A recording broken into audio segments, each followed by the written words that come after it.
Hello and welcome friends, मैं हूं आकाश कोटनाला। आप देख रहे हैं yoga and Ayurveda science YouTube channel. दोस्तों, आज फिर से मैं उपस्थित हूं आप सभी के समक्ष एक न्यू उपनिषद लेकर के। जैसे कि आपने देखा है, इससे पूर्व हम और भी कई सारे उपनिषदों के बारे में चर्चा कर रहे हैं और आज हम यहाँ पर जो चर्चा करने वाले हैं वह है ऐतरेय उपनिषद। इससे पूर्व चाहे उपनिषद हो चाहे योग का कोई भी ग्रंथ हो, सभी से संबंधित आपको चैनल पर लगभग 400 साढ़े 400 लेक्चर दिए जा चुके हैं। अगर जो आप एमसीक्यू वीडियोस भी देखना चाहते हैं तो वो भी आपको चैनल पर सभी ग्रंथों से ढेरों सारी वीडियोस मिल जाती हैं, लेक्चर मिल जाते हैं।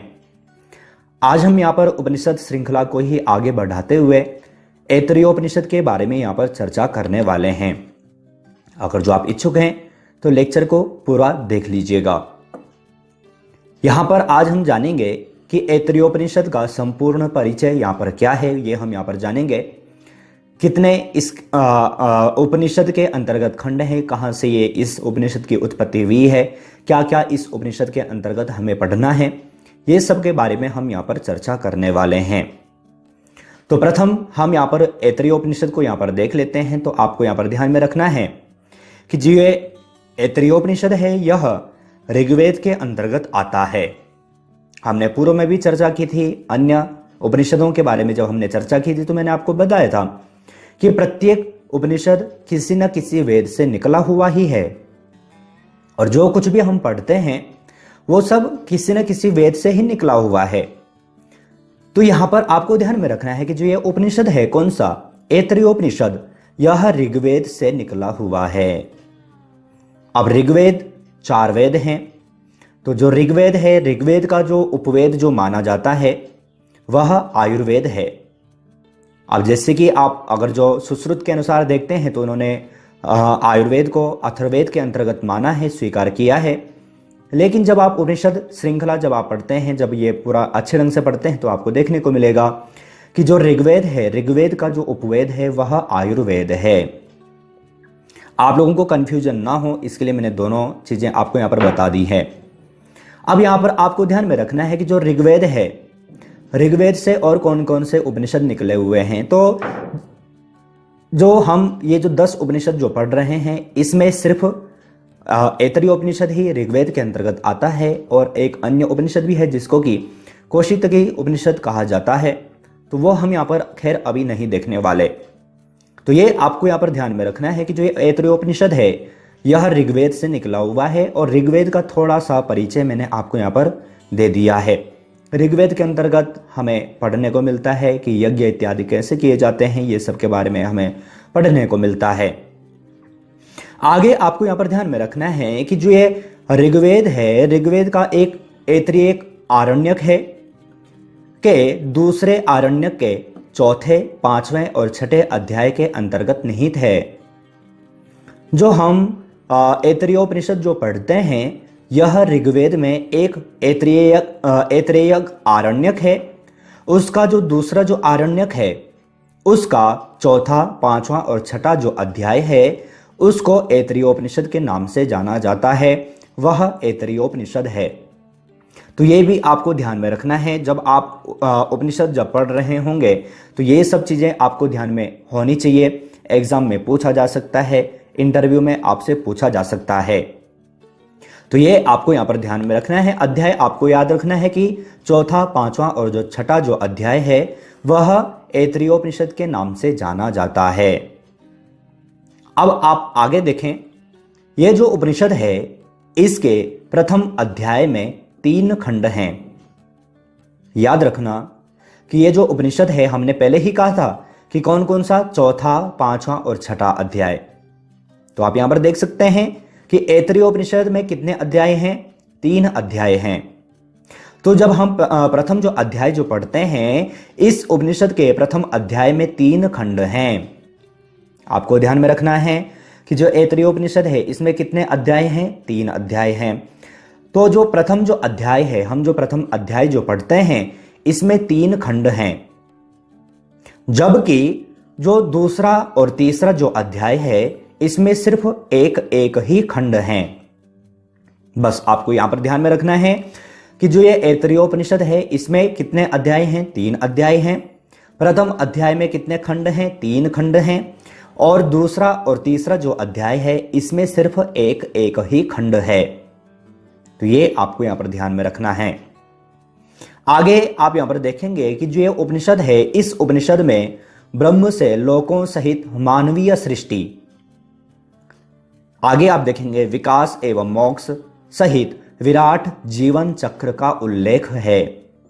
जब आप ये उपनिषद पढ़ेंगे तो आपको यहां पर देखने को मिलेगा कि यहां पर लोकपालों की रचना कैसे हुई, सृष्टि की उत्पत्ति कैसे हुई, मनुष्य जो सृष्टि है, मानवीय जो सृष्टि है, इसकी उत्पत्ति कैसे हुई, देवताओं की उत्पत्ति कैसे हुई, ये सब आपको यहां पर पढ़ने को मिलेगा। जैसे कि हम यहां पर देखते भी हैं कि यहां पर जो विराट पुरुष है, विराट पुरुष अर्थात आत्मा, जिसको कि हम परमात्मा के नाम से जानते हैं, वो सिर्फ स्वयं ही है, खुद ही है, अकेला है। तो जब उनको इच्छा होती है, उनको जब इच्छा हुई तो उन्होंने अपने स्वरूप से ही जो लोक इत्यादि हैं, लोकों की उत्पत्ति की, जैसे कि पृथ्वी लोक है, मरुलोक है, द्युलोक है, इत्यादि लोकों की, अंतरिक्ष लोक इत्यादि लोकों की रचना की। जब इन्होंने इन लोकों की रचना की तो इन लोकों को लोकपालों की भी रचना की। उन लोकों को जो चलाने वाले, संचालन करने वाले जो लोकपाल थे, उनकी रचना की। उनकी रचना करने के पश्चात देवताओं की रचना हुई। देवताओं की रचना होने के पश्चात मानवीय सृष्टि की उत्पत्ति हुई। देवताओं के निवास स्थान के लिए मानवीय सृष्टि अर्थात मनुष्य का शरीर इत्यादि दिया गया था। तो ये सारी चीजें हम यहाँ पर पढ़ेंगे। अभी तो हम यहाँ पर नहीं पढ़ सकते, लेकिन अलग से लेक्चर में आपको इनके देने वाला हूँ। वहां पर जब देवता इत्यादि जब होते हैं, उनको जब ये मनुष्य शरीर दिया जाता है तो इससे पूर्व अन्य शरीर भी दिए जाते हैं, लेकिन उनको जो पसंद आता है वो सिर्फ मनुष्य शरीर पसंद आता है। तो इस प्रकार से यहाँ पर जो ये उपनिषद है, इस उपनिषद में एक श्रृंखला हमें यहाँ पर पढ़नी है कि किस प्रकार से वह परमात्मा विराट पुरुष ये सब चीजों के रूप में शरीर धारण करता है। तो इसी श्रृंखला में हमें इस उपनिषद में ब्रह्म से लोकों सहित, तो लोक वैसे 14 भुवन के बारे में हम चर्चा कर चुके हैं। मैंने आपको जब योग दर्शन का जब लेक्चर आपको दिया था तो मैंने आपको बताया था जो 14 भुवन होते हैं वह कौन कौन से हैं।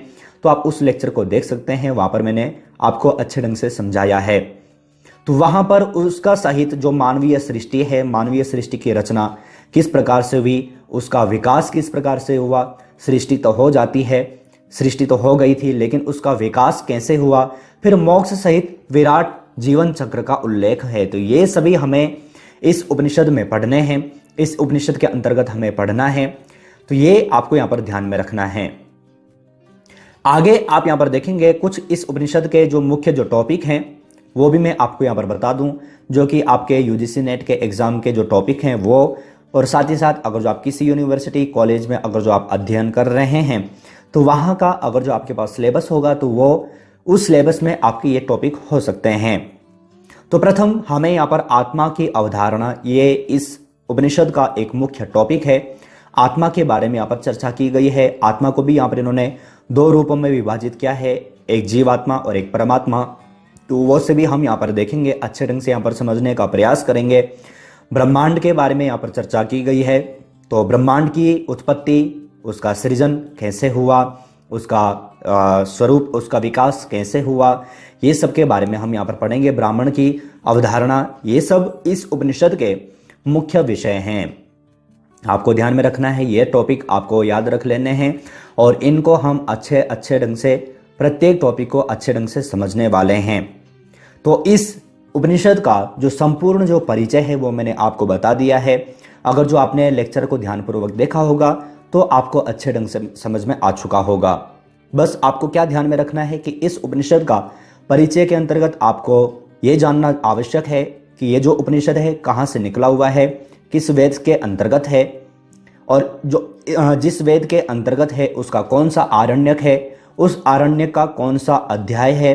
तो हमने कहा था चौथा, 5वां और 6ठा अध्याय है, उसी को ऐतरेयोपनिषद के नाम से जाना जाता है। तो ऐतरेयोपनिषद में 3 अध्याय हुए। प्रथम अध्याय के अंतर्गत 3 खंड हैं, दूसरे और तीसरे अध्याय के अंतर्गत एक एक खंड हैं, तो ये आपको यहाँ पर जानना है। आगे मैंने आपको यहाँ पर यह भी बता दिया है कि इस उपनिषद के अंतर्गत हमें क्या क्या पढ़ना है। तो ये सब आपका इसका परिचय के अंतर्गत आ गया है, अगर जो आपने ध्यानपूर्वक देखा होगा। तो अब आगे हम जो इसका जो प्रत्येक जो टॉपिक अलग अलग जो टॉपिक इनको जो डीप जो पढ़ने वाले हैं वो आपको अच्छे ढंग से समझ में आ चुके होंगे। साथ ही साथ आप सभी जानते हैं लेक्चर के अंत में हम कुछ प्रश्नोत्तरी सीरीज आपको यहाँ पर देते हैं जिनके सही आंसर आपको यहाँ पर देने होते हैं। तो प्रथम प्रश्न आप सभी के लिए यहाँ पर है, निम्नलिखित में से ऐतरेयोपनिषद में वर्णन किया गया है सृष्टि विकास का या फिर चित्त का या फिर उपरोक्त दोनों या फिर कोई नहीं। तो अभी अभी मैंने आपको बताया है इस उपनिषद के अंतर्गत हमें क्या पढ़ना है, तो आपको सही आंसर छांट करके वीडियो के कमेंट बॉक्स में भेजना है। दूसरे प्रश्न की ओर चलते हैं। दूसरा प्रश्न है, निम्नलिखित में से ऐतरेयोपनिषद में कितने अध्याय हैं? 1, 2, 3 या फिर 4। तो इस उपनिषद में कितने अध्याय हैं मैंने आपको बताया है, ये आपको सही आंसर छांट करके आपको वीडियो के कमेंट बॉक्स में भेजना है। आगे आप यहां पर देखेंगे, निम्नलिखित में से ऐतरेयोपनिषद किस वेद से संबंधित है? यजुर्वेद से, ऋग्वेद से, अथर्ववेद से या फिर कोई नहीं। तो जो ऐतरेयोपनिषद है यह किस वेद से निकला हुआ है मैंने आपको अभी अभी बताया भी था, और कितने अध्याय हैं, कितने खंड हैं, सबके बारे में हमने यहाँ पर चर्चा की है। अगर जो आपने ध्यानपूर्वक लेक्चर देखा होगा तो आप सही आंसर यहाँ पर भेजने वाले हैं। साथ ही साथ उन छात्रों को बता दें जो छात्र चैनल पर पहली बार लेक्चर देख रहे हैं, इसी प्रकार से प्रश्नोत्तरी सीरीज की आपको चैनल पर 2 बुक यहाँ पर दी जाती हैं। एक में आपको 500 प्लस MCQ मिल जाते हैं, एक में आपको 1000 प्लस MCQ मिल जाते हैं। दोनों ई बुक फॉर्मेट में हैं। दोनों योग ग्रंथ लगभग 10 से 15 ग्रंथों से संबंधित हैं। 10 से 15 ग्रंथों से संबंधित आपको यहाँ पर प्रश्नोत्तरी सीरीज यहाँ पर आपको दी चुकी है, जो कि आपके किसी भी एग्जाम के लिए काफ़ी यूजफुल है। आप डाउनलोड परचेस करने के लिए आप वीडियो का कमेंट बॉक्स, वीडियो का डिस्क्रिप्शन बॉक्स चेक कर सकते हैं। चौथे प्रश्न की ओर चलते हैं। तो चौथा प्रश्न है, निम्नलिखित में से मुख्य उपनिषदों की श्रृंखला में सबसे छोटा उपनिषद है? ईशावास्योपनिषद, मांडुक्योपनिषद या फिर उपरोक्त दोनों या फिर कोई नहीं। तो हमने इन दोनों उपनिषदों को पढ़ लिया है। मैंने आपको बताया भी था कि दोनों में से सबसे छोटा कौन सा है। अगर जो आपने देखे होंगे तो आप सही आंसर यहाँ पर भेज पाएंगे। तो आज हमने यहाँ पर उपनिषद श्रृंखला का एक और उपनिषद यहाँ पर कंप्लीट किया है। इसका संपूर्ण परिचय हमने यहाँ पर जाना है। इसी प्रकार से और भी नए नए लेक्चर के लिए आप चैनल पर जा सकते हैं। साथ ही साथ उन छात्रों को बता दें जो छात्र चैनल पर और अधिक जुड़ना चाहते हैं और किसी खास एग्जाम की तैयारी करना चाहते हैं, तो आप जैसे ही चैनल पर ज्वाइन बटन पर क्लिक करेंगे तो आपके समक्ष यहाँ पर कुछ प्लान यहाँ पर नजर आ जाएंगे। आप अपनी इच्छानुसार कोई भी प्लान यहाँ पर चूज कर सकते हैं। और अगर जो चाहते हैं कि आप हफ्ते भर पहले कोई भी लेक्चर देख पाएं, तो आप छोटा प्लान भी आप देख सकते हैं, उसको ले सकते हैं। आज हमने यहाँ पर उपनिषद श्रृंखला का ऐतरेयोपनिषद के बारे में संपूर्ण परिचय हमने यहाँ पर जाना है, उसको यहाँ पर समझा है। आशा है आप समझ चुके होंगे। इसी प्रकार से नए टॉपिक, नए लेक्चर के साथ में आप सभी से फिर से मुलाकात होगी। लेकिन तब तक आप अपना और अपनी फैमिली का बहुत ख्याल रखिएगा। बाय।